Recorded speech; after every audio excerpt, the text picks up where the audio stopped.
Fall is here, it's October, and this is the Paulding Post. I don't know about you, Michael, but this is my favorite time of year. I love the cooler weather and all that comes with it. You know, Felicia, I was just looking at the forecast, and it looks like we may usher in October with some nice and cool weather. I hope you're right. We started off the season pretty great, learning all about pumpkins with Mary Carol Sheffield. We are here today with Mary Carol Sheffield with the UJ Extension Office at Mulberry Rock Park, which is in Post 2, in their beautiful enclosed pavilion. Mary, tell us a little bit about what you do and what you do for the county. I am the Paulding County Extension Agent for Agriculture and Natural Resources. And Extension is a partnership between the University of Georgia College of Agricultural and Environmental Sciences and Paulding County. So I work for both entities to help bring the research and information from the university to the citizens of Paulding County. And we've got some pumpkins here today. How is that kind of related to what you do, and what are you going to show us? So we're going to talk today about the different kinds of pumpkins and how you can grow them in your backyard. Pumpkins aren't a big Georgia crop, but we do grow pumpkins mostly in northeast Georgia. And there are three kinds of pumpkins that are available to grow in your own garden or even to buy from the store. So we've got the big orange one here. Mm-hmm. The big orange one. This is good for That would be carving? a carving pumpkin, right? Perfect. Meanwhile, smaller pumpkins, these would be cooking pumpkins like this. This one's also kind of pretty. It's an unusual color. So perhaps decorative as well? Could be decorative. Could be decorative or used for cooking. And then there are some that are just kind of purely decorative. They might be also edible. This one's more of a squash-like pumpkin, although all of the pumpkins are in the squash family. So this one is one that I think is particularly attractive, but they come in all different shapes and sizes. But we like to say that there's some for cooking, there's some for carving, and there's some for decorating. So some for cooking. So what all parts of the pumpkin can you eat? So you can, when you do your pumpkin carving, you can scoop the seeds out and you can toast them, roast them in the oven with a little oil and salt, and you can eat the roasted pumpkin seeds. But of course you can also eat the meat of the pumpkin, the skin, and some people use it to make pumpkin butter, or obviously we use it to make pumpkin pies at Thanksgiving. So we have the pumpkins that we're going to be carving today.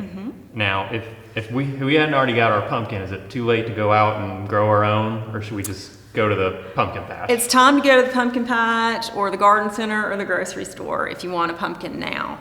If you want to grow a pumpkin, it takes between 90 and 120 days to get to the point of maturity for harvest.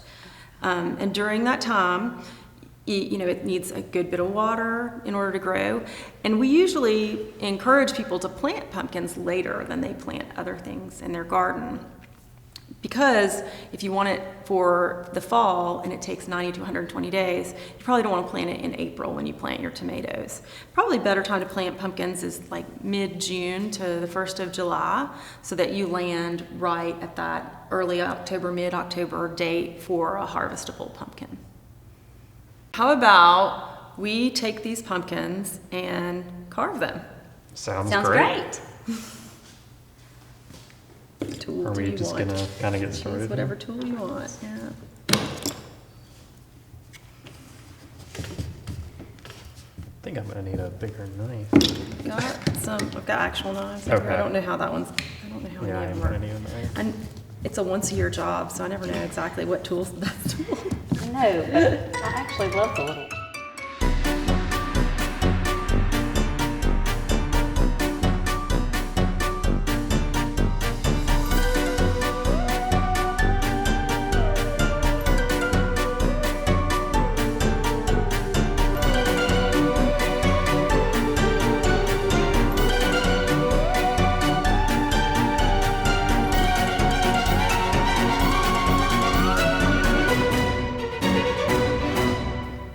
Did y'all have fun? Yeah. Yeah, I'm interested to see what everyone's looks like. We ready to unveil? You go first. Okay. What do you have, Felicia? A pumpkin. I like it. It's happy. Of course. Nice. I think we all went a little traditional here. I got the eyebrows. Well, Thank you for joining us today and bringing us some wonderful pumpkins to carve. It was lots of fun. Yeah. Thank you for teaching us about growing pumpkins and so forth.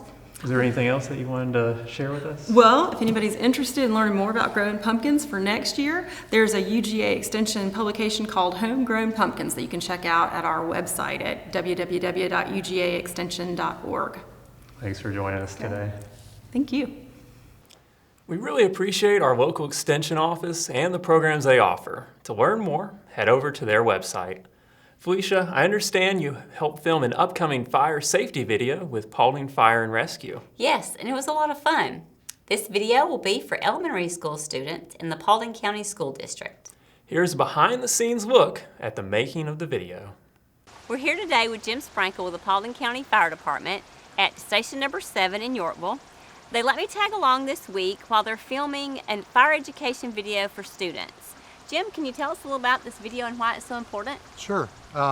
We know that there's nothing more important than us getting in front of kids personally, physically, and actually showing them what to do with fire safety and what they need to do to be safe. And with the pandemic that's going on right now, we're not able to do that. We're doing this video to try to make sure that we get something in front of the kids. We want them to be able to see what we're talking about as far as being safe. What kind of things are you going to be talking about in the fire safety video? We're covering fire safety education. We're talking about smoke alarms, what to do in the event of a smoke alarm going off, how to escape from a house that's on fire, and what the kids need to do to be safe. We definitely want them to be able to get out, be able to call 911, stop, drop, and roll, and we're doing a quick dress. And what that is we don't want kids to be afraid when they see a firefighter in all their gear come up to them to try to help them.